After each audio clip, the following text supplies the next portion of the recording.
Let's see this question.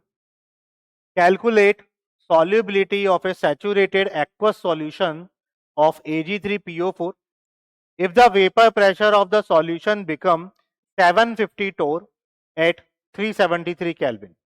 Multiply final answer by 54. यदि हम यहाँ पे बात करें तो हमसे क्या पूछ रहा है? हमसे यहाँ पूछ रहा है कि भाई आप एक सैचुरेटेड एक्वस सॉल्यूशन है Ag3PO4 का, इसकी सॉल्युबिलिटी आपको बतानी है। यदि इसका वेपर प्रेशर जो है वो आपका 750 टोर हो जाता है सॉल्यूशन का, ठीक है, एट 373 केल्विन। अच्छा 373 केल्विन दिया है, का मतलब क्या दिया है? ये 100 डिग्री सेंटीग्रेड बॉइलिंग पॉइंट दिया है।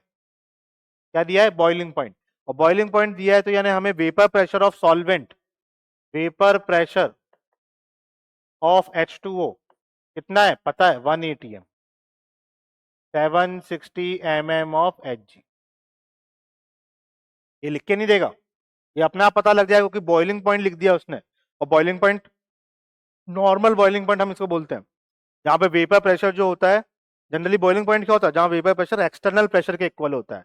और यदि आपका एक्सटर्नल प्रेशर 1 atm हो तो उसी को हम बोलते हैं नॉर्मल बॉइलिंग पॉइंट, ठीक है। तो यहाँ पे हम क्या यूज कर सकते हैं? PA nought minus PA upon PA equal to I NB upon NA। जहां पर PA नोट क्या बता रहा है? Vapour pressure of pure solvent. PA बता रहा है वेपर प्रेशर ऑफ सॉल्यूशन, क्योंकि एक आप Ag3PO4 जो है वो बेसिकली क्या है आपका? नॉन वोलेटाइल है। इलेक्ट्रोलाइट तो है लेकिन नॉन वोलेटाइल है, ठीक है। तो यहाँ पर आप जब ऐड करोगे तो वेपर प्रेशर ऑफ सॉल्यूशन जो है वो केवल आपको सॉल्वेंट की वजह से मिलने वाला है। एन भी यहाँ पे मोल्स ऑफ सॉल्यूट, एन है आपका मोल्स ऑफ सॉल्वेंट, ठीक। तो यहाँ पर यदि हम बात करें PA नोट कितना? 760, PA कितना? 750 टोर, 750 टोर। टोर और MMFHg एक ही बात है। आई क्या हो जाएगा? तो Ag3PO4, Ag3PO4 कैसे डिसोसिएट होगा? 3Ag प्लस और PO4 माइनस 3। यहां पर N आप देखोगे तो कितना आ रहा है? 4। 1 मोल ऑफ Ag3PO4 जो है वो 4 मोल ऑफ प्रोडक्ट दे रहा है।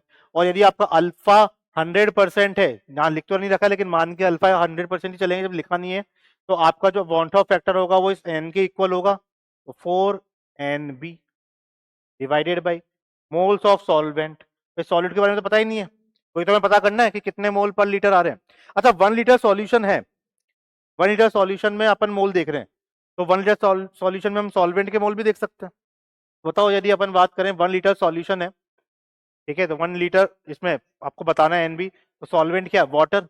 और उसके मोल पर लीटर हम देखें तो कितना हो जाएगा? 1 लीटर का मतलब 1000 ml, 1000 ml का मतलब 1000 ग्राम, तो उसके मोल्स कितने हो जाएंगे? 1000 बाई 18, 1000 बाई 18, ठीक है। 1 लीटर सॉल्यूशन है ना, तो 1 लीटर सॉल्यूशन मान के चल रहा हूं मैं, क्योंकि 1 लीटर सॉल्यूशन में आपका सॉलिड निकलेंगे, ठीक है। तो यहां से जब हम सॉल्व कर रहे हैं तो ये जो आपका कितना हो गया? 10 by 750 equal to 4 into moles of solute, ये आपका होगा 55.5।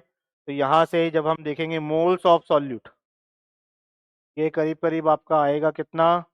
50, इसको हम बोल सकते हैं मोल्स ऑफ सॉल्यूट, या यदि हम इसको सॉल्युबिलिटी की टर्म्स में बोलें, सॉल्युबिलिटी कितना आ जाएगा? 0.185 मोल पर लीटर।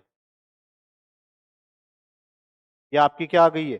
सॉल्युबिलिटी। ये आपकी क्या आ जाएगी? क्योंकि पर लीटर सॉल्यूशन में बताना है हमें, और पर लीटर सॉल्यूशन में बताना है तो यही आपकी सॉल्युबिलिटी को रिप्रेजेंट करेगा, ठीक है, कि भाई 1 लीटर सॉल्यूशन में कितना सॉलिड आपका डिसॉल्व हुआ है। तो यहाँ से आपका ये 0.185 आ चुका है। इसे आपको क्या करना है? मल्टीप्लाई करना है किससे? 54 से, 54 इंटू NB, ठीक है। तो कितना आ जाएगा? 54 इंटू 0.185, सॉल्व करोगे तो आपका आंसर आएगा फाइनली कितना? 10। यही आपका आंसर है, फाइनल आंसर 10, यही आपका फाइनल आंसर है। तो यहाँ पर यदि हम देखें तो क्या कॉन्सेप्ट आपका यूज हुआ है? तो रॉल्स लॉ, रॉल्स लॉ की हमने हेल्प ली और हमें आंसर मिला है हमारा क्या? 10। Thank you.